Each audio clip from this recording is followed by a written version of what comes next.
Hello, everybody. Welcome to Beyond Boundaries with Lisa Richmond. I am Lisa Richmond, and this is Thoughtful Thursday. So I'm going to jump right in. So I want to touch on a question that came in, and it is about how to connect with your spirit guides and essentially like open up your line of communication with spirit. So if you're watching this, chances are you have had some kind of interaction or knowing or sensation with spirit or your guides that has brought you to the place where you're wanting to know more. Um, and so it's really simplistically put is like where we all came from, source, okay, which is in all of us. It's like when we choose to come and have these human experiences, what is our journey back to source? And in that journey, it's experiencing and doing all the things, contracts, the things that we need to do. Okay. Sometimes we're further away and the journey's longer. Sometimes we're closer and it's actually a part of our journey to help others find it. Okay. But essentially, we're all connected. We all are connected. There's no ifs, ands. Like we are all connected, very, very connected because we all hold that universal like source energy or God energy in all of us. It is the basis of our soul's existence. And that is what connects all of us. So we all are connected, whether it's a blade of grass, a pebble on the sand, your dog, you, your parents, whatever. We're all connected. Okay. I don't know. I had to bring that through. But how to connect then with our spirit guides or the spirit world. Here's the thing. We all come in this human existence and have the projected reality of what we need to experience. We come with a team. So that team can be small, it can be one or two lifetime guides. Or it can have your guides, your lifetime guides, and then almost like, you know, how we have contracts with people that we meet and all of a sudden we're like, okay, well, that my contract with this person is like to be my like significant other for life. Or sometimes it's like, you know, a significant other for 5 years, and in those 5 years I learned XYZ, and that was really important for me to take to have these experiences, right? We come in and have all these connections and contracts with people, animals, places on earth. They're soul contracts.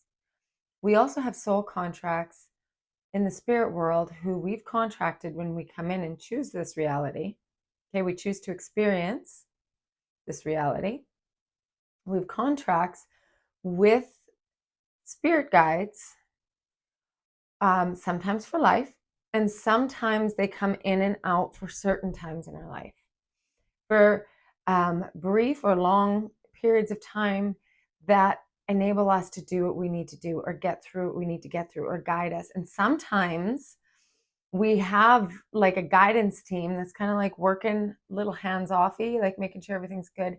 And then if we get really off track, let's say, then maybe a spirit guide will be like, all right, I'm coming in, kind of getting you on track through a series of events. And then they leave, and sometimes they materialize into the human world, whether it be in like a friendship or an animal or something. And sometimes they just come in the spirit realm and they're just really close to you. They come into your energetic sphere in order to help guide you. Okay. We it's like an agreement. Okay. I'm going to put this simplistically, but this is essentially how it works. Our aspect of self, our soul comes in. We're like, okay, this life, we're going to do X, Y, Z.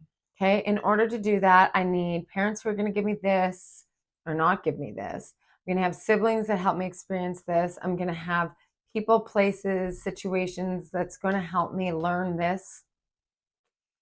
Then there's certain like roadmaps or like signs along the way that are major events. And those major events, generally speaking, are like design, like we've designed them for our existence. And lots of times, like they're not pretty. They could be like major pivotal moments in our life where if it wasn't for them, we didn't experience this, we didn't learn this or go this or whatever. So we all have those pivotal moments in our life. And our team, our guidance team, maybe our soul tribe or our soul team, that when we make these arrangements to come in, we're like, okay, I need you to be there to help me in the soul side, so it can be part of your soul team or your soul family that help you with your life path, the journey in which you chose to come in and experience. Understand, I'm massively making this simplistic for reasons to allow us to start to digest and incorporate the energy behind this. Okay, it's not it's not that simplistic, but for the sake of understanding it, it can be. Why not? Right? So, how do we talk to them? Well, anytime, any place. They are a spirit team. Remember, you designed to have them for a reason. They designed to come in and guide you. And sometimes they just come in for periods of time and leave. But understand, it's like the person in your life that you're like, no matter what, they're the ones that I'd be like, okay, what do I do here? Right. And then times that by like 400. That's your soul tribe. This is your soul team that's helping guiding you. Okay. And so they want the best for you. They're not playing tricks on you. They're not just like, I'm just going to watch them for their life and see how it goes. They have a really intricate designed contract with you in order to help you do what you need to do and experience what you need to experience. So, how to communicate with them is just talk to them. A lot of times, especially when you get started with communicating with spirit and your guidance team, is come up with really specific ways in which to communicate. So, for example, you can say, if I'm on track and I need validation, spirit team, please bring me a series of 3 in a day so that I can know with certainty that I'm on path. Okay. It could be, you can be even more specific. Be like, please do a series of 3 as a validator. If I'm making a decision and I needed to know that I'm making the right decision, please bring in a clear and obvious, loving series of 3. I don't need series of 3 of like breaking my toe or something like that. Like, so you see a series of like 3 different feathers in one day. Okay, you have 3 different cats cross your path when you're outside that aren't yours, right? That's massive. Or you can have 3 different pictures or signs of like a labradoodle. There's a different labradoodle. Oh, there's a series of 3, right? That's very easy, and it's easy for your spirit team as well. Something like that. Or it can just be like, on a regular basis, look, when I need confirmation and I need that, like where I'm out of alignment in my thought pattern and I'm not really there in that open communication where you're not like looking for signs, but when I become too cerebral or I become too logical or in my head, have overcomplicated things, and I need a sign on from you to like break me out of it and be like, oh, back on track. Please show me a sign of a blue fish, like blue. Could be cartoon, just something really obvious so that you're not going to miss it. And so then you can be in your head, you could be like, whatever, raging, or you can be whatever it is. And then all of a sudden you look and then there's this like big cartoon of a fish or blue fish or whatever it might be for you. Because that's really helpful for them as well. It's really helpful for your guidance team in order to bring those lines of communication into light for you. They want that. They want you to continue to be open. When you reach out to your spirit team and say, I want to communicate more, I want to feel you more, I want to feel the validation, I want to feel like I'm being guided, they're like, yes, yes. And a lot of times that guidance will be back to you on how you can validate to yourself that you really do know what you need. You know, that, what are they trying to say? They're going to help you to see that you can find the answers within. and within your intuition and within your knowing, instead of constantly looking outside of yourself for validation and help. Okay. So your guidance team will help you, and they know you, obviously, because you arranged with them when you were in the spirit world. They know you. So the way in which they connect with you is so deeply personal, and they'll know how to make you laugh if you need to laugh. And if you are massively off track and you need something, sometimes they're trying to get your attention. You're like, no, too busy, I'm working too hard. And you're, again, that cerebral thing. That's why, like, I love to have that, like, hey, when I'm a little bit cerebral, when I'm a little bit 3D, and I'm caught in a, like, a thought pattern that's bringing me into a density, and you guys are like, where's she gone? I like to have that one thing that I'm like, oh, simplify, you know? And so if you have that, then it's like this kind of general overriding way of communicating. Another thing that you can do is ask your spirit team if there's any messages that you might need to know right now. If there's anything that you need to know. And then the way in which you receive it is kind of specific to you. So I like to write. So I have a journal. And so sometimes if I just unconsciously write, just to say, please allow anything to come in that needs to come in, feeling a little stuck, and I need to open up my creative energy, I'll start writing, unconscious writing. And I'll just write and write and write and write. And then they'll help bring through any kind of themes that I need to know about or what I'm missing. And then I'll read it back, and I won't even like remember what I wrote.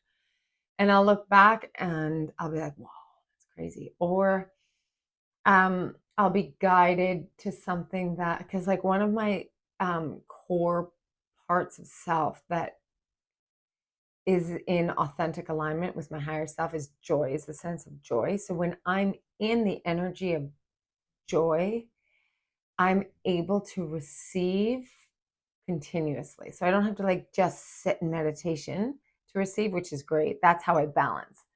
If I don't meditate, I don't reach joy very often. And when I'm in joy is when I get my downloads. So, what was the point? I don't know. The point was when you are in connection with yourself and you're out of alignment, sometimes it is for you to bring back an alignment, and you find when that best time of communication, that's what it was. I receive in joy. You might receive best when you're in meditation or in your dream state, in which case, if you do ask to receive messages through dream state, it's really easy to receive because the veil's a bit thinner, because your human ego isn't interrupting. And so if you do, just make guidelines and parameters around that so that you can have boundaries with what you receive. Otherwise, you can face like sleepless nights or like intense dreams or like different energetic inflow outflows that happen during dream state.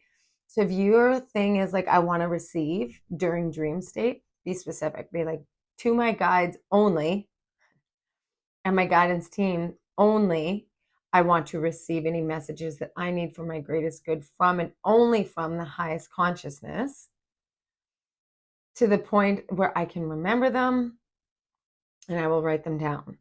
That's another thing with dreams. It's not up to them to make you remember.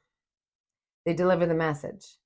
If you have troubles remembering your dreams, write it down. So I have a dream journal. If something's like, well, I'll wake up, I'll use my like phone light, jot down, even if it's like incoherent, I kind of piece it together the next day and it like jogs my memory. And then I place it into whatever I'm needing to know. So dreams a really, really good one. Nature is one of the very best ways to connect with them. So you can just be specific. Bring up symbols and synchronicities, because that is like the number one way to connect. And you can say, this is what I want to see. Or you can go into meditation and be like, really like feel like you're create the open beam of white light that comes to the top of your head, connects to source, comes all the way down your spine, down through your root chakra, and then like connects to like the core of the earth. So you have this steady stream of consciousness. And then once you really get into the fluidity of receiving and connecting in, You can say, okay, Spirit guides, show me anything, any signs, symbols, or synchronicities that I need to see or know for today or going forward to receive any messages for my greatest good. And sit and wait and see what comes up. So you can even have it auditory. You could hear something. You can have a whiff, like have it come through your senses, your smell. You can see it play out in a movie, series of visual things. Write it down. And then go on, be like, okay, and then watch what shows up. And here's the kicker, once the lines of communication start getting open and easier for you to communicate with your guides back and forth, when they're communicating with you, you'll get used to that energetic input. So you'll know when you're getting a gut feeling. That gut feeling is your guidance system saying, pay attention, okay? Your ego is the thing that's attached to your human that keeps you safe as a human. You need it. We had to have that as human. That's like important. But listen, the human ego is here to make your human self safe. If you're doing something outside of the third dimension, like meditation, connecting with your guides, your human ego will be like, whoa, whoa, whoa, what's going on? Is this safe or not safe? Your ego cannot anticipate or connect outside of the third dimension because it is only for 3D human. Okay. So when you're working with your guidance team and you're clear about working in the highest consciousness, notice that your ego might come forward and be like, no, that's not true. No, that's just a coincidence. No, whatever. Because your human is going to keep you feel safe, wanting to keep you safe, feeling safe, when there's something it doesn't understand, and it doesn't understand anything outside the third dimension. Remember that. It doesn't understand anything outside the third dimension. So that's why we talk ourselves out of things. Okay? It's there purposely for some things, but not when we're trying to communicate with our spirit guides, because the ego and the spirit guides don't speak the same language. Okay? So when you are connected in higher frequency, know that it's your intuition, it's your connection with self and source that is allowing for that. And it's beautiful. And if you're really like open about your boundaries, about only connecting with your spirit team in the highest consciousness available, you're not saying, I'm open to all spirit communications now and always. Like, no, that's not my thing. Like, close that.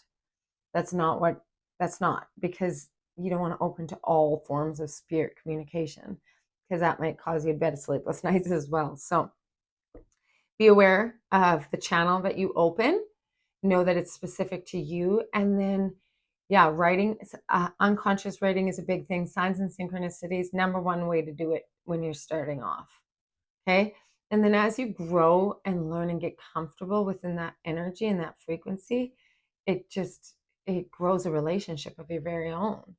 You know, you hear voices, you can hear it. It's like an auditory thing sometimes, but it really depends on the person.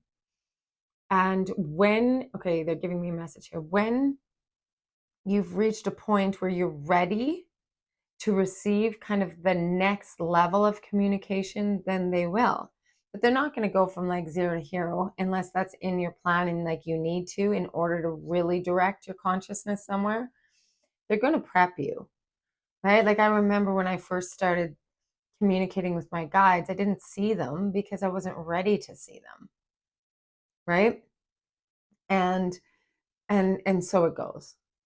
And so you will open to communication, but just remember that your ego will try to keep you safe with giving you that whole like, oh, that wasn't real.